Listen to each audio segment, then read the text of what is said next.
Les forces armées de la République démocratique du Congo font face aux terroristes du M23 qui cherchent à tout prix à asphyxier la ville de Goma en coupant le trafic Butembo-Goma, Goma-Sake. Ces mêmes sources locales précisent que des milliers de déplacés arrivent toujours dans la ville de Goma par la route Goma-Sake. L'armée poursuit les rebelles dans les villages qui entourent la cité. Aimé Mukandambusan, l'aide notable à territoire de Rutshuru, est en direct ce soir de Afro Ifodessa 43. Oui, Aimé Mukandambusa, bonjour. Bonjour, chers journalistes. Vous êtes en direct de Afro Ifodessa 43, une chaîne YouTube. Et vous êtes présentement dans la zone de Rutshuru, une zone menacée par les sécurités grandissantes, caractérisée par des affrontements entre FARDC et les rebelles du M23. C'est jeudi 9 février 2023. Est-ce que vous pouvez nous dire les climats dans la région maintenant? Au fait, le climat est étendu en territoire de Rutshuru, précisément à Kibirizi, où depuis hier, mercredi 8 février, les populations qui vivaient à Kahumiro, populations agricultrices qui faisaient leurs travaux champêtres à Kahumiro, et vu la distance qui sépare Kahumiro, Kilima, Kachalira de Kahumiro, 30 km, plusieurs personnes vivaient dans ces contrées. Pour dire, voyant les va-et-vient de chaque jour, beaucoup de personnes préféraient rester au champ pour mieux contrôler et surveiller leurs produits dans leurs champs. Et ce que vous pouvez retenir, que nous sommes dans la période de récolte. Plusieurs personnes récoltaient leurs produits vivriers dans les champs de Kahumiro, dont le maïs, les haricots, les soja, l'arachide et autres choses.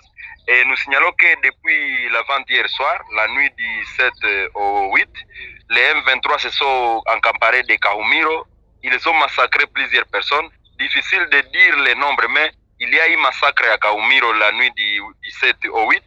Et la population hier 8 février, a fui Kahumiro. Au moins 15 000 personnes ont fui Kahumiro et les champs sont vidés et des blessés sont arrivés à Kibingu, au centre de santé de Kibingu qui est proche de Kahumiro. L'infirmier titulaire les a transférés vers les centres hospitaliers de Kibirizi où ils poursuivent des soins appropriés. Nous regrettons de voir les personnes qui ont été massacrées ou coupées par les machettes.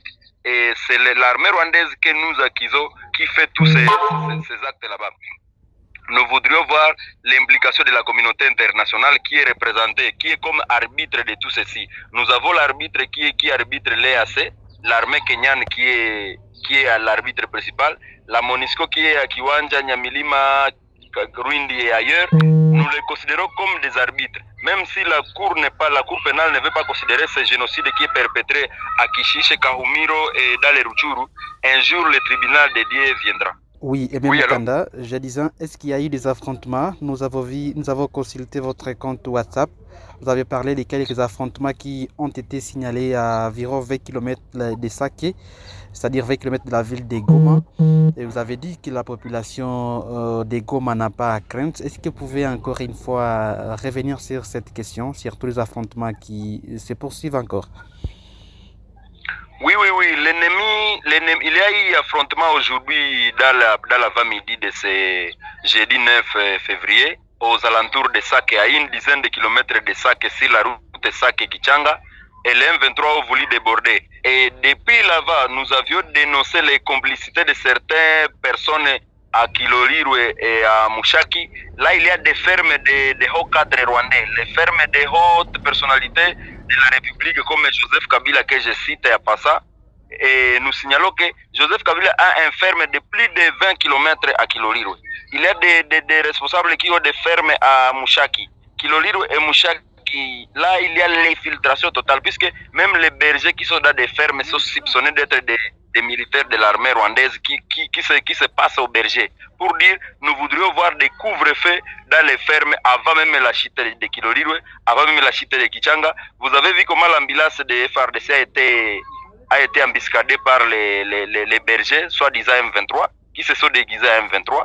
Tout ça, c'est la manque de la vigilance de nos services de renseignement. Pour dire, nous voudrions voir à Goma, pour rassurer la population de Goma, des couvre-feux de haute envergure, pour rassurer la population. Puisque aujourd'hui, la population de Goma peut être dans l'embarras, peut être dans les doutes, mais il n'y a rien à craindre car nous voyons l'ennemi et le Rwanda c'est l'ouest, c'est l'est. L'ennemi veut déborder vers l'ouest. Nous voudrions voir l'ennemi venir de Gisenyi ou de Kibumba, là nous serions rassurés. Mais lorsqu'il veut venir de Sake, ça ne nous rassure pas.